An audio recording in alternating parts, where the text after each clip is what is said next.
আপনারা তো সবাই জিন্দেগি না মিলেগি দোপারা মুভিটা দেখেছেন। সরি আমি ঘুম থেকে উঠেই ভয়েসটা দিচ্ছিলাম কারণ এই সময় আমি ঘুমাচ্ছিলাম, অনেক সকাল ছিল, গাড়িতে ঘুমাচ্ছিলাম। সো ভাবলাম আজকে সকালে উঠে আমি ঘুমানোর ভয়েস দিই। আমি প্রপারলি ঘুম থেকে উঠে দেখছিলাম। আসলে এটা আমার সামারের ভিডিও ছিল। একটা লং ড্রাইভে গিয়েছিলাম, মানে ভ্যাকেশনে গিয়েছিলাম, হলিডেতে। সো আমার নরওয়েজিয়ান ফ্রেন্ডের বাবার বার্থডে সেলিব্রেশন করতে গেছিলাম ওনার হোম টাউনে। সো এটা খুবই মজার ছিল। সো আমি অনেক সকালে উঠছিলাম, ঘুম ঘুম পাচ্ছিল। সো আমার কাঁথা বালিশ সব নিয়ে আমি গাড়িতে শুয়ে পড়েছিলাম পেছন দিকে। আর এই তো বাম্পার সেটা দেখছেন, এটাকে বলে আর্কিটেক্ট সেন্টার। সো এই যে জায়গা, এই জায়গার দুপাশে আসলে ওইরকমভাবে কোনো গাছ টাছ হয় না সামারে, এটাই সর্বোচ্চ গাছ। সো এই এলাকাটাকে বলে আর্কিটেক্ট সেন্টার, যেখানে কোনো এরকম বড় বড় গাছপালা বা কোনো প্রাণ থাকে না।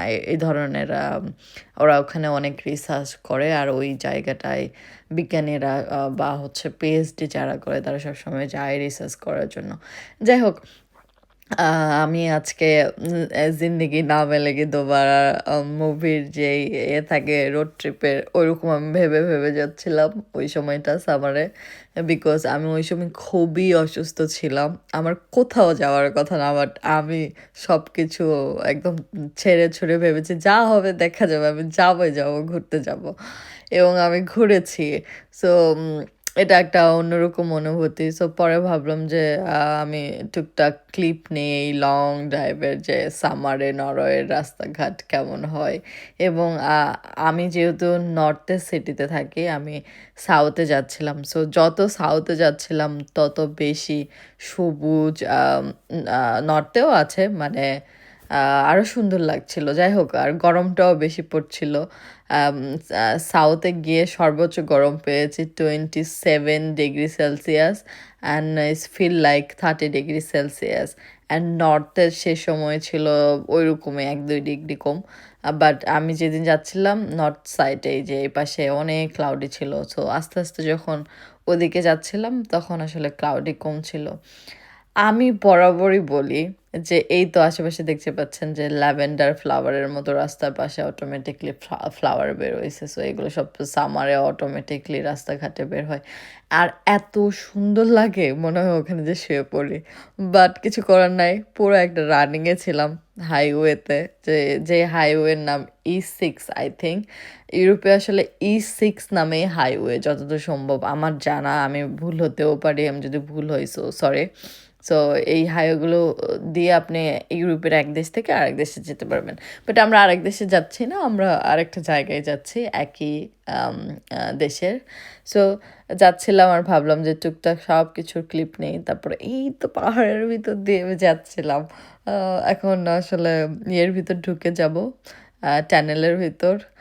আমার জীবনের আমি জীবনে এত বড় টানেল পাই নাই। এই টানেলটা ছোট ছিল, বাট আল্লাহ যাইতে যাইতে পুরা কতক্ষণ টানেলের মধ্যে ছিলাম, আধা ঘন্টা টানেলের মধ্যে ছিলাম, এত বড় টানেল ছিল। মানে এরকম পাহাড়ের ভিতর দিয়ে পুরোটাই টানেল। আমার মাঝখানে ভয় লাগছিল আর দম বন্ধ হচ্ছিল। এই যে দেখেন উপরে সেতু আর নিচে ঝর্ণা।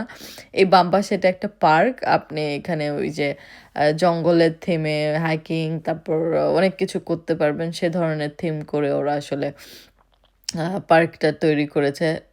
সামারে এখানে আসলে মানুষ অনেক মজা করে, সবাই গাড়ি নিয়ে এরকম হলিডেতে বের হয়, ক্যারাভেন নিয়ে হলিডেতে বের হয়। ক্যারাভেনের ভিতরে তো বাথরুম থেকে শুরু করে কিচেন থেকে শুরু করে বেডরুম সব সব সব কিছু আছে। সো আমার আসলে ওরকম নাই, আমার ক্যারাভেনে থাকার সৌভাগ্য হয়েছে, বাট আমি বেশিক্ষণ থাকি নাই, একবেলা থেকেছিলাম।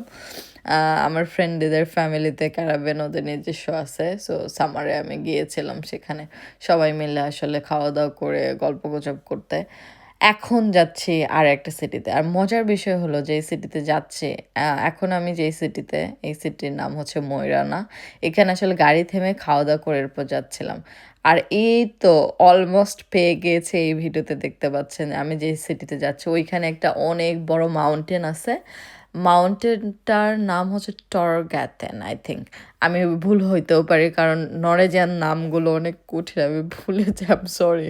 সো ওইখানে হচ্ছে ওই পাহাড়টা দেখতে একদম মাথার ক্যাপের মতো, আর মাঝখানে একটা হোল আছে। ওই ভিডিওটা আমি পরে দেখাবো। আমি আসলে অত সুন্দর ক্লিপ নিতে পারি না, বাট আমি যতটুকু পেরেছি আমি আসলে আপনাদেরকে দেখাতে চাই।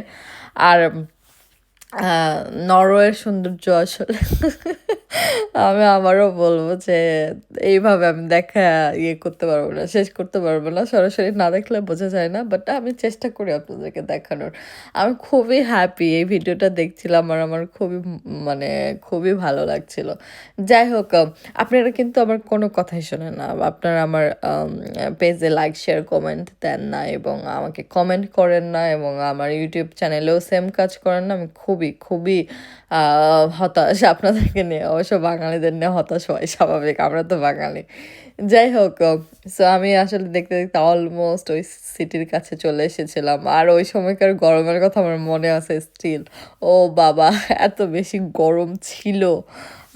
যাই হোক, আমি আসলে ওই সময় টুকটাক ক্লিপ নিয়েছি, আর আমি যেখানে ছিলাম ওই জায়গাটা অনেক সুন্দর। এগুলো সব কিছুই দেখাবো, আর সব কিছু দেখতে হইলে আমার সাথে থাকতে হবে, আর আমাকে অনেক অনেক ভালোবাসা দিতে হবে, আর আমি কোনো কিছু ভুল করলে ক্ষমার দৃষ্টিতে দেখতে হবে এবং আমাকে বলতে হবে। সো আজকের মতো এই পার্ট এখানেই। আল্লাহ হাফেজ।